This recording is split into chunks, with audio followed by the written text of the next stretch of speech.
What is up, guys? Welcome back to my channel. This is Melvin. In today's episode, I'm going to talk to you about the Yeezy Boost 350 V2 sneakers that have been released recently.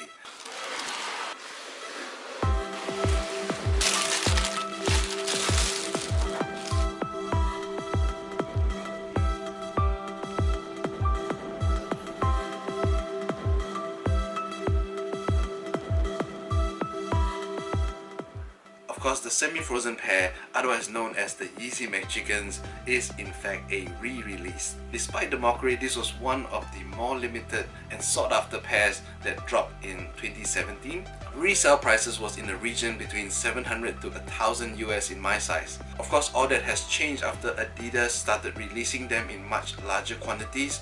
I won't give Kanye too much credit on that because he did make the promise Yeezys for all.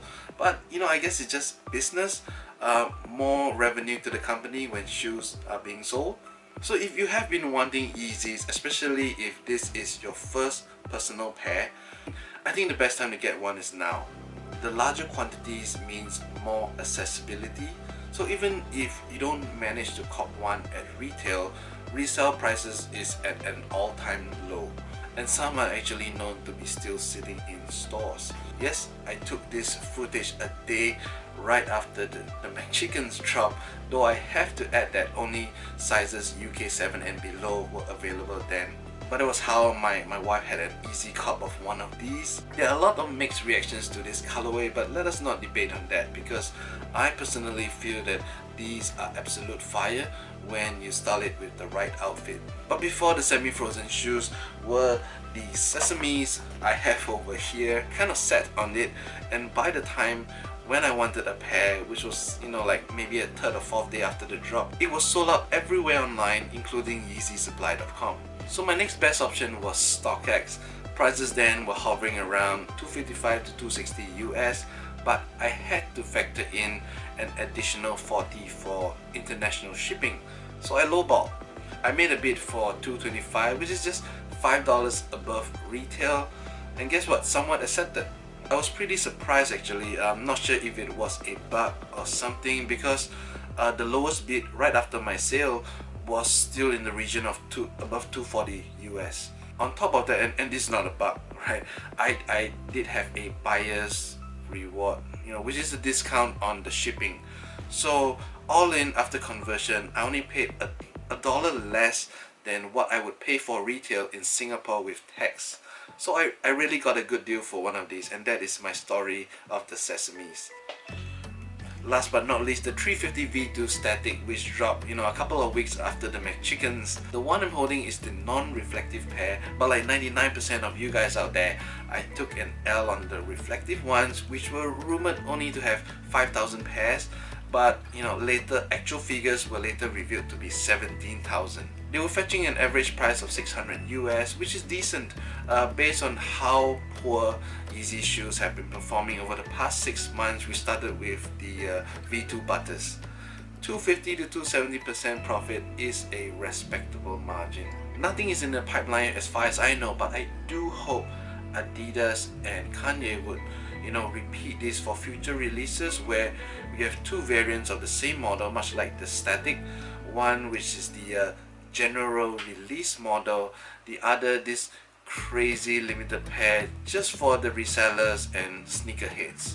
That ought to create hype as well as keeping people like myself happy, to be able to cop, without breaking the bank. Now, this isn't a comparison video. After all, they're all 350 V2s, only in different colorway. I don't have a favorite. They all seem pretty on par in terms of how I think I would rock them. Maybe the Sesames. Anyway, the fit across all these shoes is identical, and if you were to ask me, I would recommend at least going half a size up from your true to size because these run small. So here comes the question. Since Yeezys, the 350 V2s in particular, have somewhat lost its hype, are they still even worth buying? Well, yeah, because for starters, the 350 V2s are immensely comfortable. all thanks to Boost technology. And guys, I'm using the Ultra Boost sneakers, which is the cream of the crop in the Adidas range of products, as the benchmark. So if you own or ever tried on a pair of UBs, you know what I'm talking about. And let's talk about the Prime Knit upper. They are soft, very breathable, and stretchy at all the right places. You know, I gotta love these. It makes, you know, putting on shoes and taking off fairly easy. The ankle heel area is cushioned,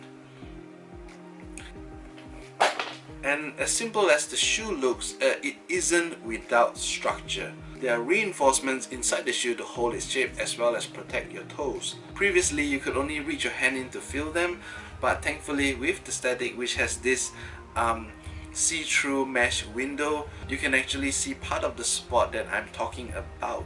The overall weight of the shoe is surprisingly light and comes pretty close to the UBs. Let us not forget, the Ultra Boost sneakers is a high performance running shoes to begin with, unlike the Yeezys, which is a pure lifestyle sneaker. These are designed to be the lightest possible to lessen impact and muscle strain. So the fact that they weigh quite similar is pretty amazing. You are assured all day comfort in one of these, whichever colorway you pick. All that being said, I know it is not a shoe for everyone, but in my opinion, the 350 V2 is a great looking silhouette. The price may be steep, but the high quality craftsmanship makes up for it. Obviously, I'm not bothered if they are any less popular than before. All I know is I really like them and they complement my wardrobe and style well.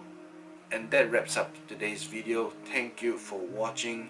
Please hit the like button, subscribe to my channel if you haven't, and until the next episode, you guys take care. Peace.